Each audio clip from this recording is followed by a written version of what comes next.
मथुरापुरी पंचकोशी परिक्रमा, यहाँ पग पग पर ठाकुर जी के दर्शन। और जैसा कि बताया गया कि यह वह स्थान है मथुरापुरी कि यहाँ पर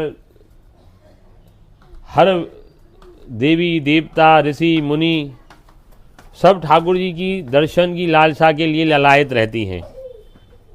और यह मथुरापुरी का सप्तऋषि टीला, सप्तऋषि क्षेत्र, यहाँ पर सप्तऋषियों ने ठाकुर जी की आराधना के लिए युगों युगों की अलग अलग कहानियाँ हैं, अलग अलग कथाएं हैं, लेकिन स्थान की प्राचीनता और दिव्यता यह दर्शाती है कि मथुरापुरी अलौकिक क्षेत्र है।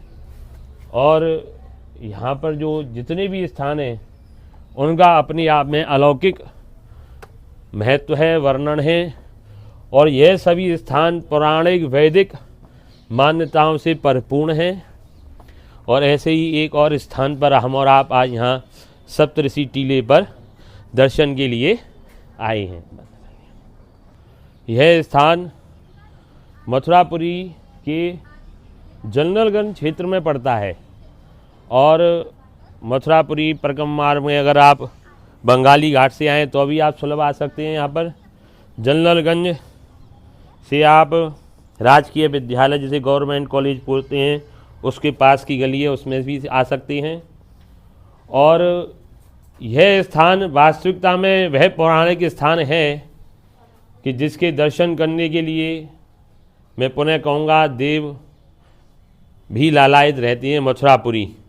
और मथुरापुरी में ऐसे ऐसे स्थान हैं कि हम और आप मथुरापुरी के दर्शन करने तो आते हैं लेकिन कुछ प्रमुख मंदिरों तक ही रह जाते हैं। मथुरा की परिक्रमा करते हैं पंचकोशी, लेकिन कुछ प्रमुख मंदिरों के दर्शन करके ही हम चले जाते हैं। और शायद मथुरापुरी की जब हम पंचकोशी परिक्रमा करते हैं तो जिनको संज्ञान आता है वह इन मंदिरों में दर्शन के लिए आते हैं, अन्यथा हजारों आदमी केवल मेले के साथ ही निकल जाते हैं। तो ऐसे पौराणिक स्थलों के दर्शन हम और आप इस अपने माध्यम से कर रहे हैं।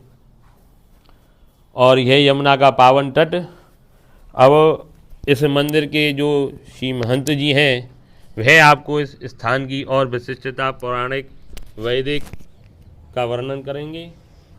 ये सप्तऋषियों का दर्शन है। जो गोत्र बोलते हैं ना, ब्याह में, शादी में, संकल्प में, तो यहाँ सातों ऋषियों ने तपस्या की है कि कंस दुष्ट का नाश हो, श्री कृष्ण भगवान का अवतार हो। तो बहुत प्राचीन जगह है और ये सतयुग से इसके प्रमाण मिलते हैं। स्कंद पुराण में भी इसकी कथाएं, अन्य पुराणों में भी इनकी कथाएं, और 12 पुराण में तो इसका ऐसा लेख है कि सप्तऋषियों ने ही नारद जी को साथ लेके ये परिक्रमा की शुरुआत कराई थी। तो परिक्रमा यहाँ से लगती है और बिना अपने पितरों के दर्शन के यात्रा पूर्ण नहीं होती, ऐसा यहाँ का महत्व है। इनमें जो विराजमान ऋषि हैं बाएं हाथ से देखेंगे, पहले यमदग्नि ऋषि परशुराम जी के पिता, दूसरे नंबर विश्वामित्र ऋषि रामचंद्र जी को विद्या पढ़ाई, विद्या गुरु। तीसरे नंबर पे हैं अत्रि ऋषि अनसुईया जी के पति, दुर्वासा, दत्तात्रेय और चंद्रमा इनके लड़के हैं। और जब राम जी वन को गए हैं तो स्त्री धर्म बतलाया है सीता जी को माता अनसुईया ने। चौथे नंबर पे जो विराजमान हैं भरद्वाज ऋषि, मुनि बसे हैं प्रयागराज, इनका स्थान प्रयागराज में राम जी जब वन को गए तो एक रात्रि में निवास किया है। श्यामण जो हैं ये कश्यप ऋषि हैं, सूर्य नारायण के पिता और जमुना जी के दादा। जो अपना गोत्र नहीं जानते हैं तो कश्यप गोत्र लगाते हैं। छठे नंबर पर विराजमान हैं वशिष्ठ ऋषि, महाराज दशरथ जी के कुल पुरोहित और राम जी के गुरु। उन्हीं के बाँव अंग बैठी हैं उनकी धर्मपत्नी अरुंधति माता जी। और उन्हीं के बराबर में हैं गौतम ऋषि, अहल्या जी के पति। ये सातों ऋषियों ने यहाँ तपस्या की है। और भादों के महीने में शुक्ल पक्ष पंचमी आती है, माता बहन व्रत रहती हैं, यहाँ एक भारी उत्सव होता है। सप्तऋषि टीला और सप्तऋषि क्षेत्र, और यह दर्शन साथ में सप्तऋषि तपोवन। आज भी यह स्थान इतना शांत और सुरम्य है कि यहीं से आप यमुना जी के दर्शन भी कर सकते हैं कि यमुना के तट पर बसा हुआ यह तपोवन। और मथुरा शहर के मध्य में जहाँ कोलाहल है, उस कोलाहल के बीच भी कितना शांत क्षेत्र है। यहाँ पर अगर अब आप आते हैं तो आप दर्शन करते हैं और इसका अनुभव स्वयं करेंगे। तो हमारा तो यही कहना है कि अपना समय निकालिए और ठाकुर जी आप पे कृपा करें तो एक स्थान पर दर्शन के लिए आप अवश्य पधारें। ये सत्य का स्थान है। ये ऋषियों ने जो यज्ञ किया है वो यज्ञ की बहुत आज भी यहाँ दर्शन को मिलती है।